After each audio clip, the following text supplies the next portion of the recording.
Orang gaji. Maya suka bermain, tetapi dia tidak suka mengemas. Aduh, bilik saya seperti kapal pecah, kata Maya sambil memandang timbunan mainan di lantai. Nasib baik, ada Kak Wati. Kak Wati seorang yang sangat rajin. Dia membantu bonda menjaga rumah. Kak Wati mula menyusun buku dan melipat selimut Maya dengan cepat dan cekap. Bonda, tanya Maya, apakah maksud orang gaji? Apakah pekerjaan Kak Wati? Bonda tersenyum. Orang gaji atau pembantu rumah ialah seseorang yang membantu kita menguruskan rumah seperti mengemas, memasak dan menjaga kebersihan.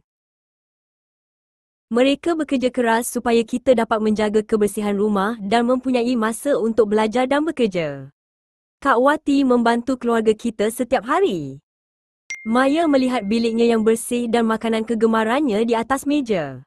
Maya berasa gembira kerana adanya Kak Wati. Kak Wati membuatkan rumah mereka terasa tenang dan selesa. Bonda teringat sesuatu yang penting. Kerajaan memperketatkan pengambilan orang gaji dari luar negara agar dapat mengurangkan masalah sosial. Oleh itu, kita perlu menghargai Kak Wati dan semua pembantu rumah yang bekerja keras.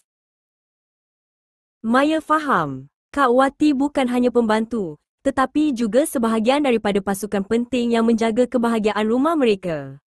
Maya memberikan senyuman manis kepada Kak Wati.